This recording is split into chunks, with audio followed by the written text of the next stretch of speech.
जय हिंद दोस्तों, स्वागत है आप लोग को मेरे चैनल पर और आशा करता हूँ आप सब लोग अच्छे होंगे। तो दोस्तों आज हम ये जो बिहार एसएससी का एग्जाम होने वाला है उसका जो इंटर स्तरीय संयुक्त प्रतियोगिता परीक्षा उसी का प्रीवियस ईयर का प्रश्न लाए हैं। इससे पहले हम एक एक सेट जो प्रीवियस ईयर का है वो करा चुके हैं और उसे लोग अच्छा खासा प्यार दिए हैं और बहुत लोग देख चुके हैं।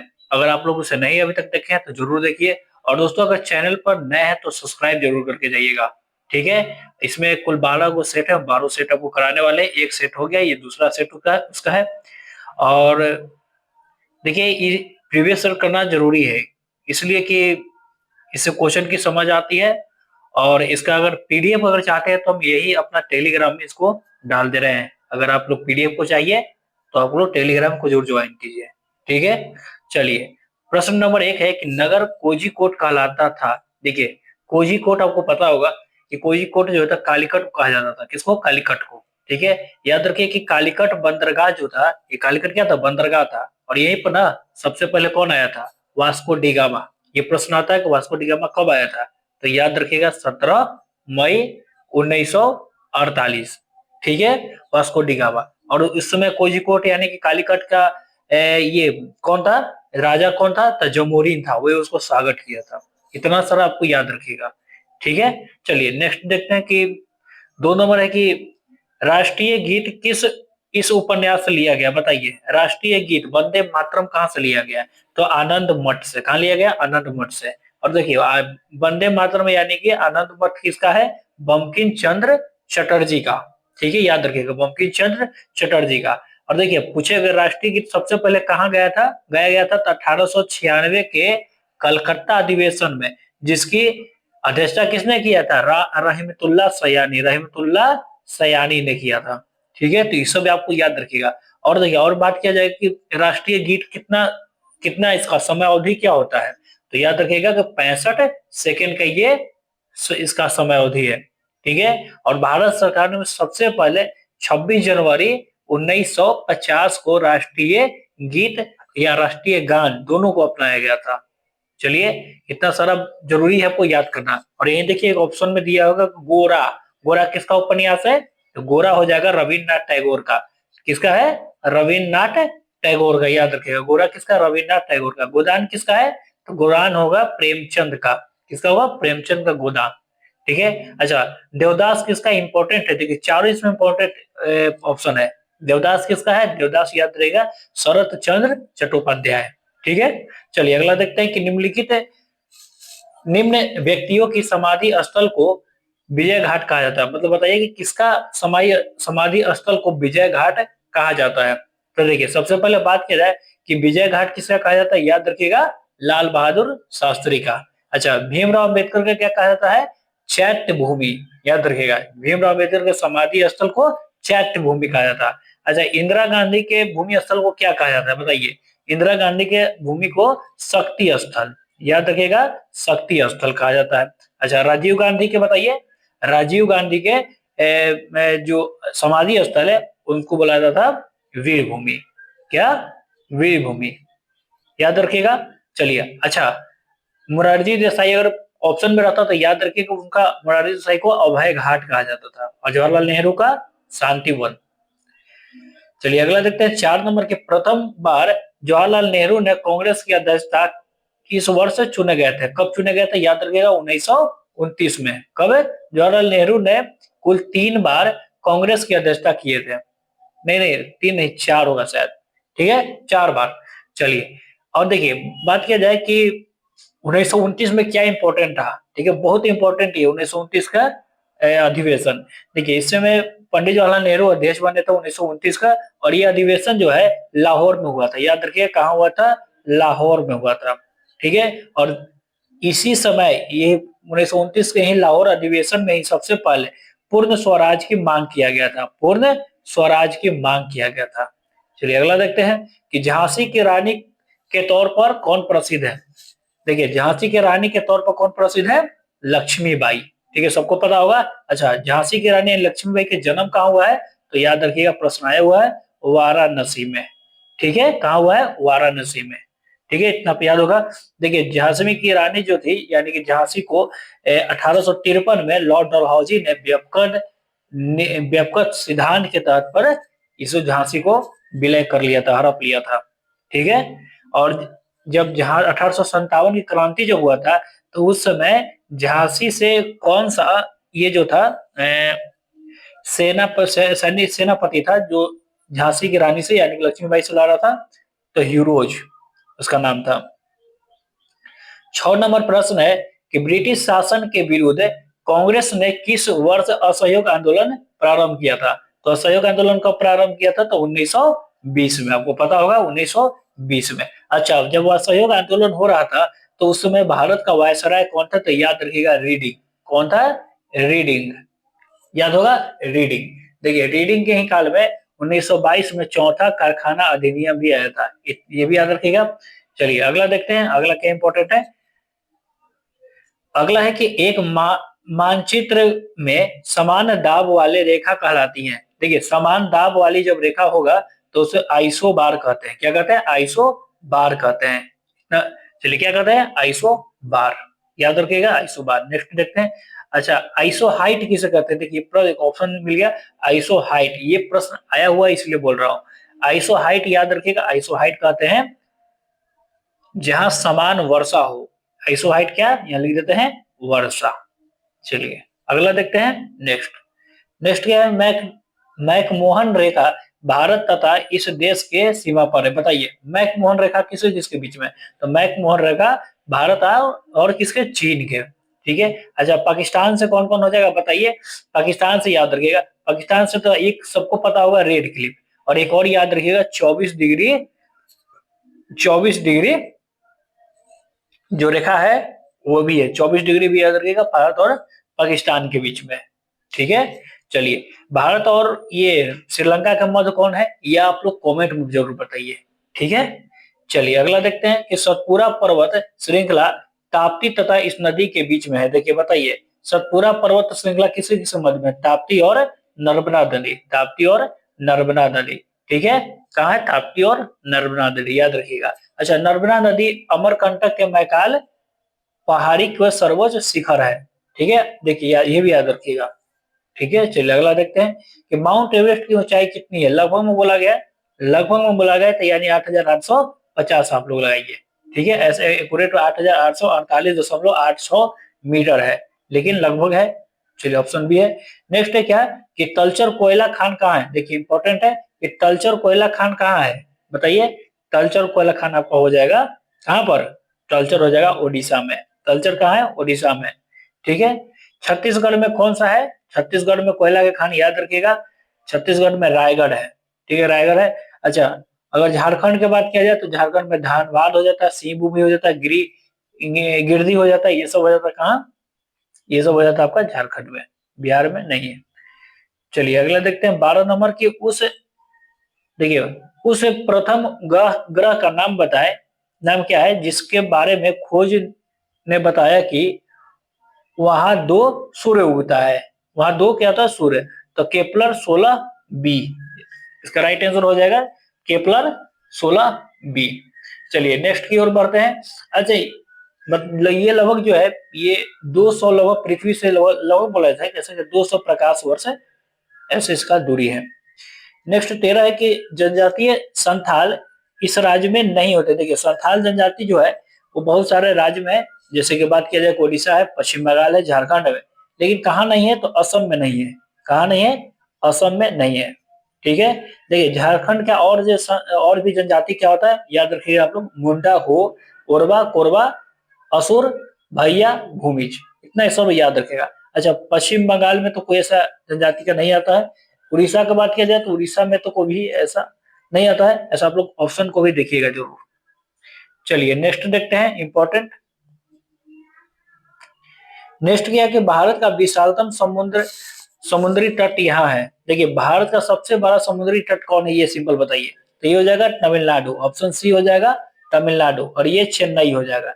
ठीक है, चेन्नई में स्थित है। कहाँ? मरीना बीच, याद रखेगा मरीना बीच, ऐसा नाम क्या है? मरीना बीच। ठीक है, और ये कहाँ है? चेन्नई में है। ठीक है। अच्छा, भारत का सबसे लंबा तटीय रेखा वाला राज्य कौन सा है, ये भी याद रखिएगा, तो गुजरात है। ठीक है। और सबसे लंबा तट रेखा प्रायद्वीपीय भारत का पूछेगा तो आंध्र प्रदेश का है, यानी कि दक्षिण भारत में आंध्र प्रदेश।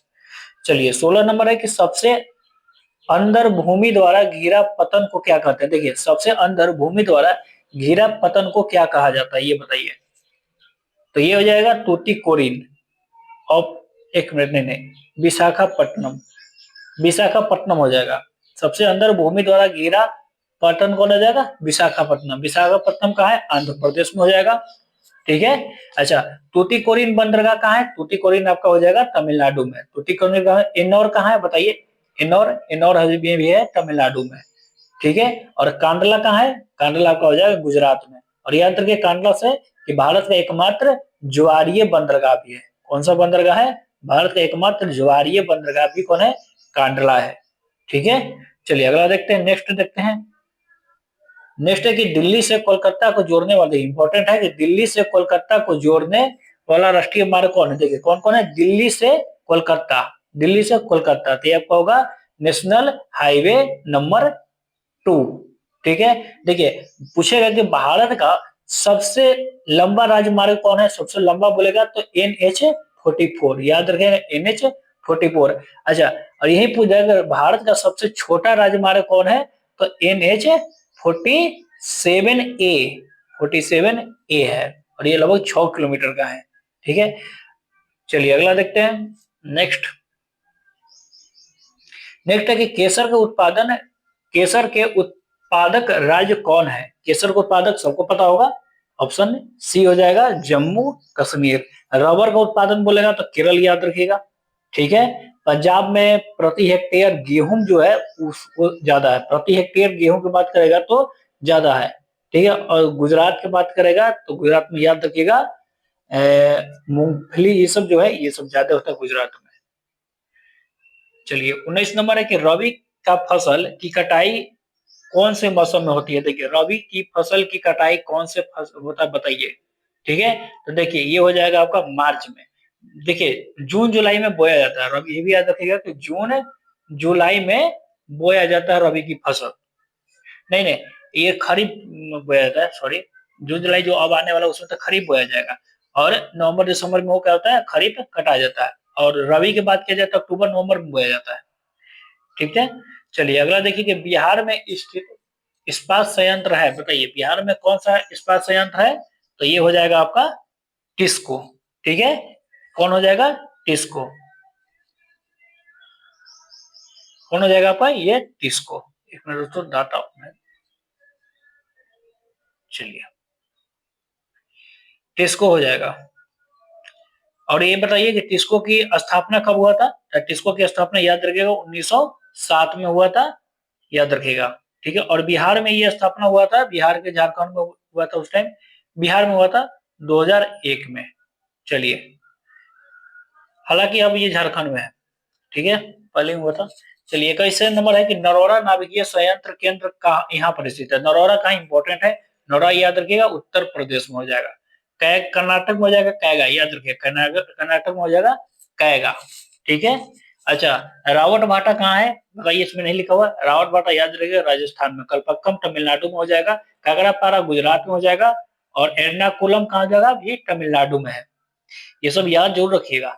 नेक्स्ट क्या है कि किस कोयले में कार्बन की मात्रा अधिकतम होती है। देखिए कार्बन की मात्रा सबसे ज्यादा होता है एंथ्रासाइड में, याद रखिएगा। लगभग इसमें 94 से 95% से बताया जाता है, याद रखिएगा। क्या है, एंथ्रासाइड में। ठीक है। देखिए सबसे निम्न कोटि का कोयला पूछेगा तो याद रखिएगा पीट कोयला। सबसे निम्न कोटि का कोयला कौन होगा, पीट कोयला। और लिग्नाइट कोयला को क्या कहा जाता है, भूरा कोयला भी कहा जाता है, याद रखिएगा। लिग्नाइट कोयला को भूरा कोयला भी कहा जाता है। ठीक है। और देखिए मुलायम कोयला किसे कहा जाता है, मुलायम कोयला, सबसे मुलायम कोयला बिटुमिनस। ठीक है, बिटुमिनस। ठीक है, मुलायम कोयला। चलिए अगला देखते हैं, नदियों द्वारा मिट्टी का जमाव क्या कहलाता है बताइए। नदियों द्वारा मिट्टी मिट्टी का जमाव एलुवियल कहलाता है, एलुवियल कहलाता है। ठीक है, एलुवियल। चलिए अगला देखते हैं, नेक्स्ट। नेक्स्ट है कि चीन के संसद संसद कहलाती है। देखिए चीन का संसद क्या कहलाती है, तो National People's Congress, option A हो जाएगा। अच्छा, कांग्रेस कहाँ का है, तो कांग्रेस हो जाएगा अमेरिका का हो जाएगा। राष्ट्रीय जन कांग्रेस है, सब कुछ नहीं। डाइट कहाँ का है, डाइट बताइएगा। डाइट हो जाएगा जापान का। डाइट कहाँ का है, जापान का। नेक्स्ट है 25 नंबर की जवाहरलाल नेहरू इस समय तक प्रधानमंत्री, बताइए जवाहरलाल नेहरू कब तक प्रधानमंत्री रहते हैं, सिंपल ये पूछ रहा है। तो 1964 तक ले।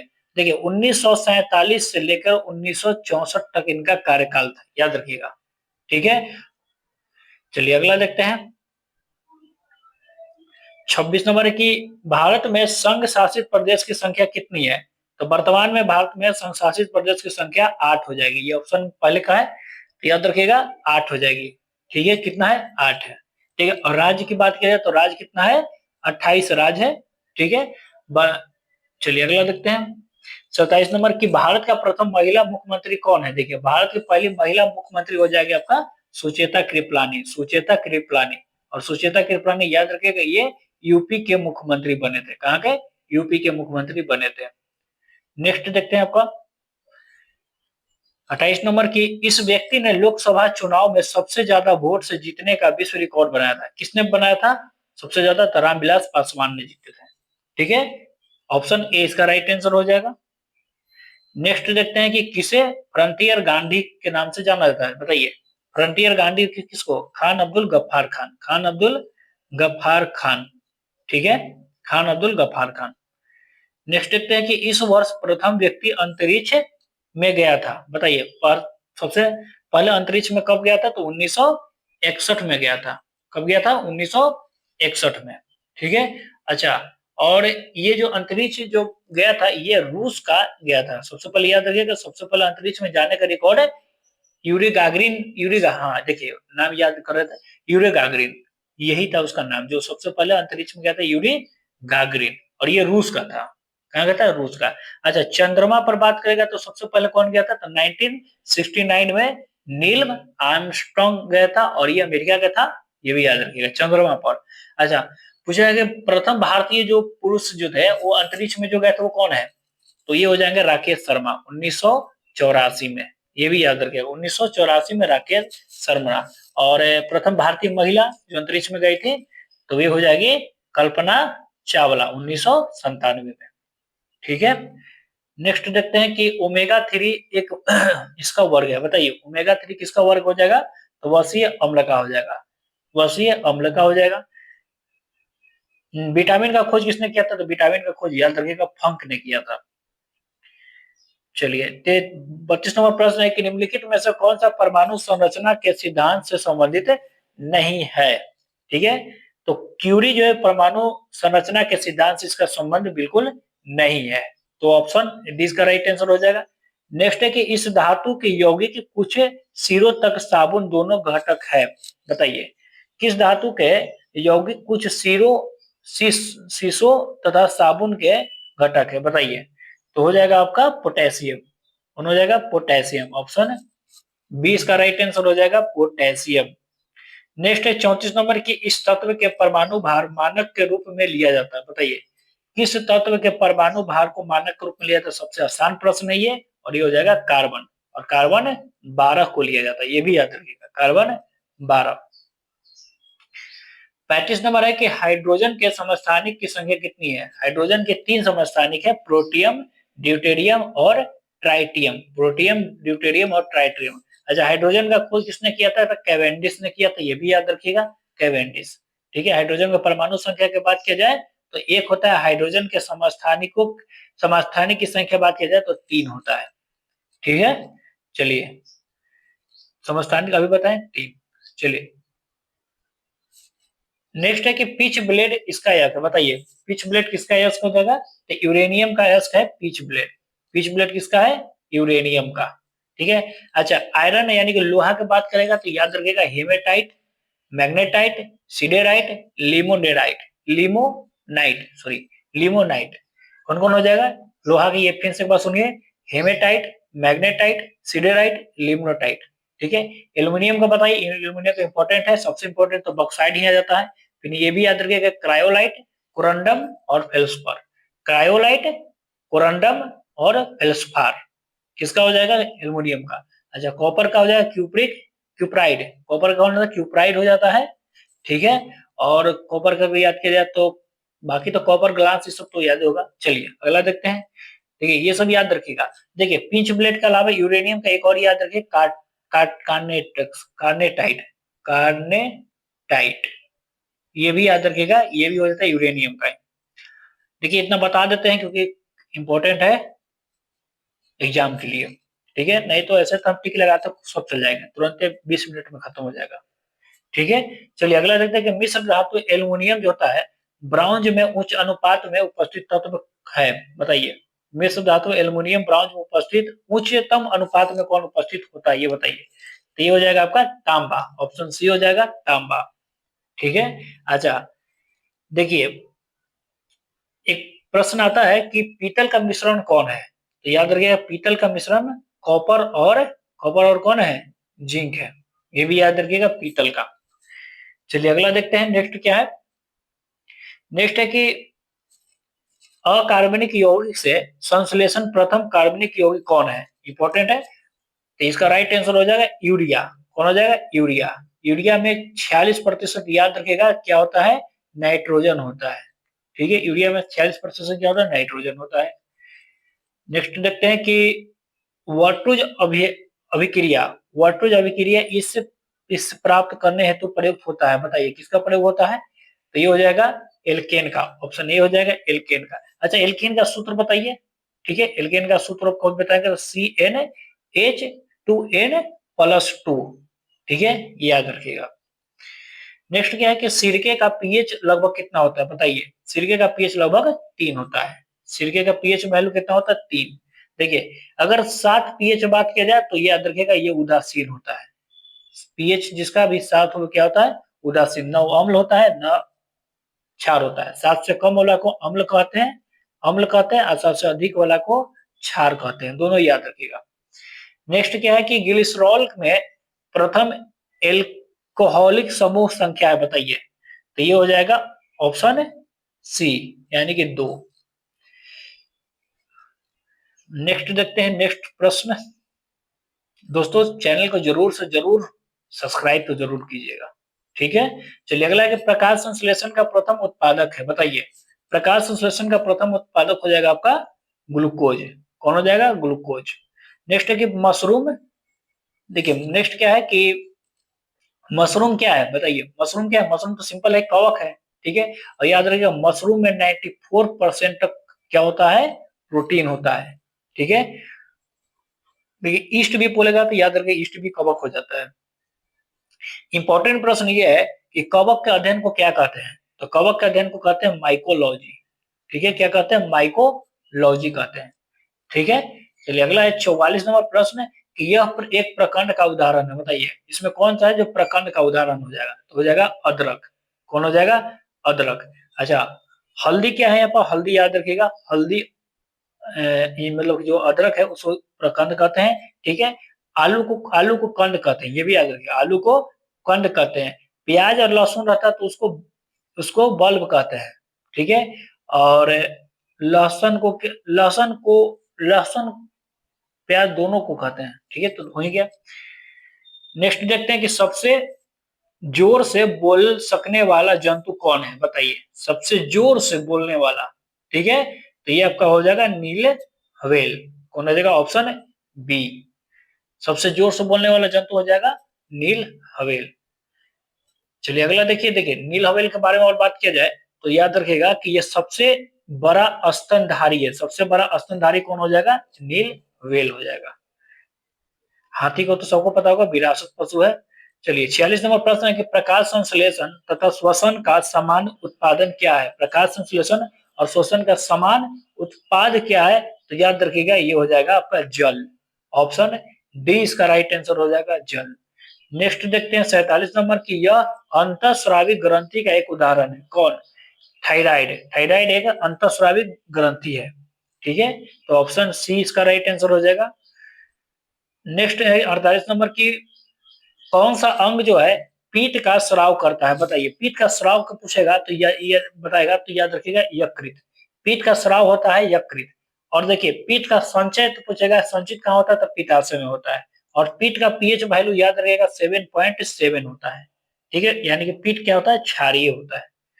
चलिए नेक्स्ट देखते हैं कि नेक्स्ट क्या है, रिकॉम्बिनेट डीएनए टेक्नोलॉजी के विकास के पश्चात ही यह तकनीक संभव हुआ है। कौन सा तकनीक संभव हुआ है, डीएनए अंगुलु मुद्रण मुद्रण। ठीक है, अच्छा, डीएनए फिंगरप्रिंटिंग संस्थान, एक प्रश्न आता है कि कहां पर है, तो याद रखिएगा वो कहां है, हैदराबाद में है डीएनए फिंगरप्रिंटिंग संस्थान। ठीक है, और डीऑक्सी राइबो न्यूक्लिक एसिड इसका डीएनए का होता है फुल फॉर्म। चलिए 50 नंबर है कि निम्नलिखित में से कौन सा कारक जो है विषाणु है, किसका कारण से विषाणु कारण कौन सा ये रोग होता है, ये सिंपल बताइए। तो ये आपका हो जाएगा रेबीज। कौन हो जाएगा, रेबीज। ठीक है, ऑप्शन सी इसका राइट आंसर हो जाएगा। नेक्स्ट 51 नंबर है कि गति का अध्ययन कहलाता है, बताइए। गति का अध्ययन को क्राइनोमेटिक्स कहलाते हैं, क्राइनोमेटिक्स कहलाता है, गति का अध्ययन क्राइनोमेटिक्स कहलाता है। ठीक है, चलिए अगला देखते हैं, इंपॉर्टेंट है प्रश्न की क्वांटम सिद्धांत का सुझाव किसने दिया था, बताइए। क्वांटम सिद्धांत का प्लांक ने दिया था, किसने दिया था, प्लांक ने। क्वांटम सिद्धांत प्लांक ने दिया था। आइंस्टीन का तो सबको पता होगा, एक सपेस्टा का सिद्धांत दिए थे, ई बराबर mc स्क्वायर दिए थे, सबको ये पता होगा। नेक्स्ट देखते हैं क्या कि वह यंत्र जो अत्यधिक तापक्रम मापता है, बताइए। अधिक तापक्रम मापता है तो पायरोमीटर, ऑप्शन ए हो जाएगा पायरोमीटर। ठीक है, और पायरोमीटर जो होता है स्टीफन के सिद्धांत पर कार्य करता है, ये भी याद रखिए, किसके सिद्धांत पर, स्टीफन्स के सिद्धांत पर ये कार्य करता है। नेक्स्ट ये है कि लक्स किसका इकाई है, बताइए। लक्स किसका इकाई है, तो प्रतिदीप्ति का, प्रतिदीप्त का इकाई है लक्स। ठीक है, अच्छा, तापमान का क्या होता है, तापमान को हम लोग केल्विन में मापते हैं, द्रव्यमान को केजी में मापते हैं, बल को किस में मापते हैं, बल को न्यूटन में मापते हैं। ठीक है, नेक्स्ट क्या है कि यह एक अश्व शक्ति का समतुल्य है, बताइए। एक अश्व शक्ति बराबर कितना होता है, तो 746 वाट, 746 वाट। 1 किलोवाट, 1 किलो वाट अगर ये रहता तो याद रखिएगा कि इसका वैल्यू होता है 3.6 into 10 to power 6, 10 to power 6। ठीक है, जूल। नेक्स्ट देखते हैं, 55 नंबर हो ही गया, अब 56 देखते हैं। दोस्तों जरूर से जरूर चैनल को एकदम सब्सक्राइब करके जाइएगा। नेक्स्ट है कि यदि एक अवतल दर्पण में वस्तु एवं प्रतिबिंब दोनों वक्र केंद्र पर हो, दो प्रतिबिंब है, बताइए। तो क्या प्रतिबिंब हो जाएगा आपका, ये हो जाएगा वस्तु के समान हो जाएगा, याद रखिएगा। चलिए, वक्र केंद्र पर जब रहता है तो वस्तु के समान रहता है, वस्तु के बराबर रहता है, उल्टा रहता है। चलिए अगला देखते हैं कि उष्मा गति का कौन सा नियम कहलाता है कि बिना किसी बाह्य कारक की सहायता के किसी कम ताप वाली वस्तु से किसी उच्च ताप वाली, ध्यान दीजिएगा, वस्तु को उष्मा स्थानांतरित नहीं की जा सकती है। ये कौन सा इसका नियम है, हो जाएगा ये आपका दूसरा नियम, ऑप्शन सी हो जाएगा इसका राइट आंसर। चलिए अगला देखते हैं कि एक वायुयान की ध्वनि समानता किसके संगत होते हैं, तो याद रखिएगा एक वायुयान की जो ध्वनि होता है वो 100 डेसिबल के संगत होता है, तो ऑप्शन 20 का राइट आंसर हो जाएगा। चलिए इंपॉर्टेंट है कि 1 नैनोमीटर बराबर कितना है, देखिए नैनोमीटर की बात किया जाएगा तो याद रखिए 1 नैनोमीटर बराबर होता है आपका 10 के पावर -9 मीटर। ठीक है, तो यहाँ पर -9 मीटर तो नहीं है, तो इसलिए आपका हो जाएगा 10 के पावर -7 सेंटीमीटर, ध्यान दीजिएगा। अगर यहाँ पर 10 के पावर -9 मीटर होता तो वही लगाते हैं, लेकिन 10 के पावर -9 मीटर में ना देखकर कहा दिया गया है, सेंटीमीटर में, तो इसका हो जाएगा 10 के पावर -7 सेंटीमीटर। ठीक है, देखिए डेसीमीटर होता है 10 के पावर -1 मीटर, ये डेसी में होता है। मिली में होता है 10 के पावर -3 अगर बोल तो मिली में होता है। ठीक है, गीगा मीटर अगर बोलता तो याद रखिए ये तो होता है गीगा मीटर। ठीक है, 10 के पावर 9, ठीक है, तो ये 1 गीगा मीटर हो जाता है। नेक्स्ट क्या देखते हैं कि सौर ऊर्जा का प्रमुख स्रोत क्या है, बताइए। सौर ऊर्जा का प्रमुख स्रोत हो जाएगा आपका नाभिकीय संलयन। सौर ऊर्जा का नाभिकीय स्रोत क्या है, सौर ऊर्जा या तारों का भी कभी कभी बोलता है, तो याद रखिएगा उसका क्या होता है, नाभिकीय संलयन। नेक्स्ट 61 नंबर के उस राज्य का वर्तमान नाम क्या है जहां नालंदा नाम का एक प्राचीन शैक्षणिक स्थल था, ये तो आसान प्रश्न है। कौन है, बिहार। लेकिन अब प्रश्न ये नहीं पूछेगा, अब प्रश्न ये पूछेगा कि नालंदा विश्वविद्यालय का स्थापना किसने किया था, अब ये प्रश्न ये आएगा, तो याद रखिएगा कुमार गुप्त ने, कुमार कुमार गुप्त ने। ये भी याद रखिएगा। अब प्रश्न ये आएगा कि नालंदा विश्वविद्यालय का ध्वस्त किसने किया? ठीक है, तो बख्तियार खिलजी ने। अब ये प्रश्न आएगा। ठीक है, चलिए अगला देखिए कि 62 नंबर प्रश्न है कि यह प्रसिद्ध स्थल बिहार में स्थित है। बताइए कौन सा प्रसिद्ध स्थल जो बिहार में स्थित है? तो अशोक स्तंभ बिहार में स्थित है। ठीक है, ऑप्शन बी हो जाएगा। अशोक स्तंभ कहाँ है? बिहार में स्थित है। अच्छा, सलीम अली पक्षी विहार, इंपॉर्टेंट प्रश्न आया हुआ है, याद रखिएगा, ये हो जाएगा जम्मू कश्मीर में। सलीम अली पक्षी विहार कहाँ है? जम्मू कश्मीर में। ठीक है, सलीम अली पक्षी विहार जम्मू कश्मीर। कामाख्या माता मंदिर सबको पता होगा, असम में है।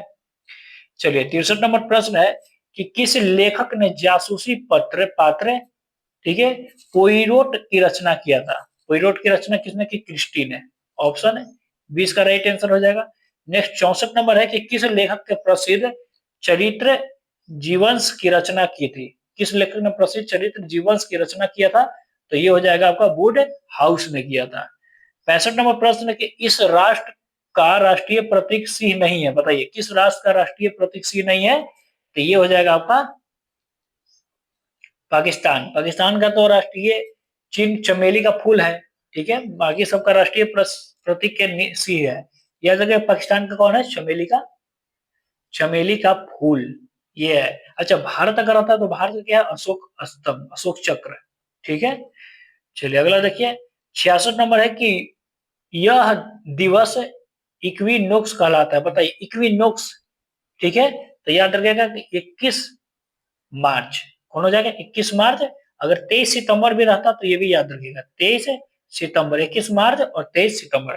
देखिए इक्विनोक्स कहने का मतलब है कि जब सूर्य का प्रकाश पूरी तरह से भूमध्य रेखा पर हो तब उसे इक्विनोक्स कहते हैं। ठीक है, चलिए अगला देखते हैं। 21 क्या है? नेक्स्ट क्या है? 67 है नंबर प्रश्न है कि यह राजनीतिक विमान दुर्घटना में मारे गए थे। बताइए राजनीति विज्ञान विमान दुर्घटना में कौन मारा, मतलब विमान दुर्घटना में कौन मारा गया था ये बताइए। सिंपल ये पूछ रहा है, तो याद रखिएगा संजय गांधी। ऑप्शन है डी इसका राइट आंसर हो जाएगा। चलिए अगला देखिए, विमान नहीं है, राजनीतिक विमान नहीं है, विमान गलत पूछे है। ठीक है, राजनीतिक मैटर से मारे गए थे वो पूछा गया, तो ये हो जाएगा संजय गांधी। चलिए अगला देखिए कि यह राजनीतिक कभी दूरसंचार विभाग का कार्य मंत्री नहीं रहा। बताइए कौन नहीं रहा था? तो इसका हो जाएगा नारायण। ऑप्शन सी इसका राइट आंसर हो जाएगा। दोस्तों जरूर से जरूर चैनल को तो सब्सक्राइब कर ही जाइएगा। ठीक है, बेल आइकन को जरूर दबाइएगा। चलिए अगला देखिए कि पुलेला गोपीचंद किस खेल से संबंधित है? इनका बताइए। पुलेला गोपीचंद इंपॉर्टेंट प्रश्न है और ये हो जाएगा आपका बैडमिंटन। नेक्स्ट है कि यह बुकर पुरस्कार विजेता रही। बताइए बुकर पुरस्कार का विजेता कौन रही है? अरुंधति रॉय। ऑप्शन 20 का राइट आंसर होगा। 1997 में, ये भी याद रखिएगा अरुंधति रॉय को। चलिए 71 नंबर प्रश्न है कि इन्हें भारत रत्न से सम्मानित किया है। किसे भारत रत्न से किन्हें सम्मानित किया? तो सचिन तेंदुलकर को सम्मानित किया गया है। ठीक है, और बात किया जाए तो अटल बिहारी वाजपेयी को भी किया गया है। ठीक है, अटल बिहारी वाजपेयी को भारत रत्न कहाँ मिला है? लता मंगेशकर को मिला है। ठीक है, तो ये अभी दोनों हो जाएगा। नेक्स्ट 72 नंबर है कि भारत का राष्ट्रीय पुष्प कौन है? बताइए भारत का राष्ट्रीय पुष्प हो जाएगा आपका कमल। भारत का राष्ट्रीय पुष्प कौन हो जाएगा? कमल। और इसका वैज्ञानिक नाम अब पूछेगा, नीलम्बो न्यूसीफेरा। नीलम्बो न्यूसीफेरा, याद रखिएगा न्यूसीफेरा।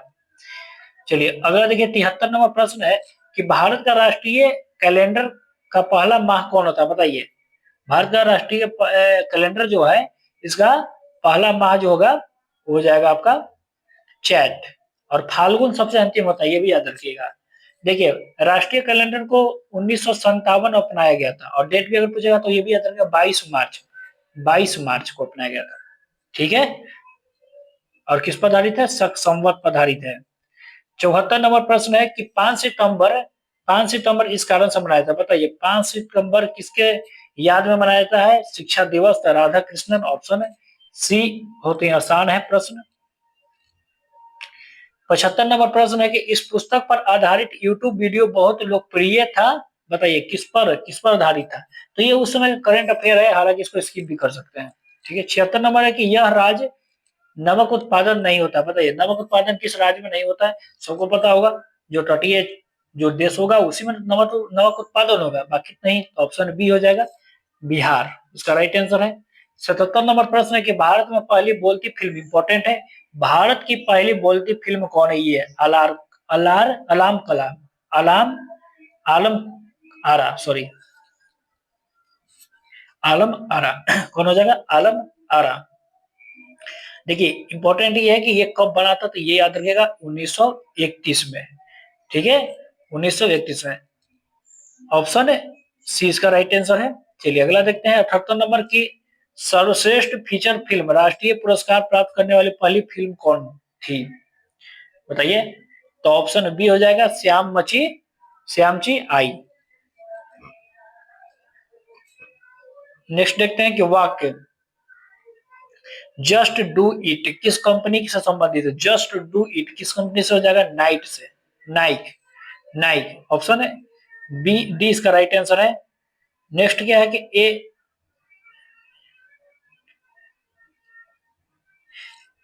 उस समय का देखिए ये करंट अफेयर का उस समय का, इसको आप लोग स्किप कर सकते हैं। चलिए अगला देखिए क्या है कि 2011 में किस नेता ने अनशन किया तथा इसे सद्भाव मिशन कहा गया? तो ये हो जाएगा आपका अन्ना हजारे। ये तो इंपॉर्टेंट प्रश्न है अन्ना हजारे का। तो दोस्तों अगला देखते हैं क्या है, 82 नंबर प्रश्न है कि नालंदा अंतर्राष्ट्रीय विश्वविद्यालय का पहला कुलपति किसे नियुक्त किया था? देखिए नालंदा अंतर्राष्ट्रीय विश्वविद्यालय का पहला कुलपति जो थे वो थे डॉक्टर एपीजे अब्दुल कलाम। ठीक है। अच्छा, आप लोग कमेंट बताइए कि डॉक्टर एपीजे अब्दुल कलाम का पुस्तक का नाम। बहुत इंपॉर्टेंट प्रश्न पूछा गया है इसलिए पूछ रहा हूँ, बताइए कमेंट में आप लोग। चलिए 83 नंबर है कि 2011 में किस भारतीय क्रिकेटर के खिलाड़ी ने खेल में एक दिवसीय प्रारूप से संन्यास लिया? 2011 में कौन संन्यास लिए थे? हालांकि उस समय का करंट अफेयर है, इसको आप लोग स्किप भी कर सकते हैं। सी इसका राइट आंसर था। चलिए यूएसए में 2011 में अंतरराष्ट्रीय संस्था के भूतपूर्व, ये भी उस समय का करंट अफेयर है। 2011 का जितना है ये सब करंट अफेयर है, इसको आप लोग स्किप कीजिए। नेक्स्ट है कि ईएमआई जो कर्ज पूर्ण भुगतान से संबंधित है, ई का शब्द ई का किसके लिए आता है? बताइए ईएमआई में ई क्या होता है? तो इक्विटेड होता है, इक्विटेड है। ऑप्शन है बी इसका राइट आंसर हो जाएगा। ऑप्शन है बी इसका राइट आंसर हो जाएगा। चलिए अगला देखते हैं,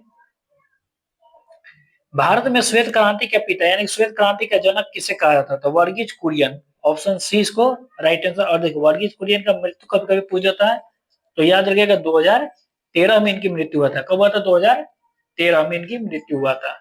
चलिए नेक्स्ट देखते हैं कि अमेरिकी विशेष सेना जिसे ओसामा बिन लादेन ने को मार गिराया वो कौन था? ओसामा बिन लादेन को तो सील सील मारा था। नेक्स्ट देखते हैं कि किसने लास्ट सफर का चित्रित किया था? लास्ट सफर का लियोनार्डो दा विंची है। ऑप्शन ए इसका राइट आंसर हो जाएगा। 90 नंबर है कि पृथक पंचायती राज मंत्रालय का गठन कब हुआ? देखिए पृथक पंचायती राज मंत्रालय का गठन कब हुआ? तो 2004 में। ऑप्शन डी इसका राइट आंसर हो जाएगा। ठीक है।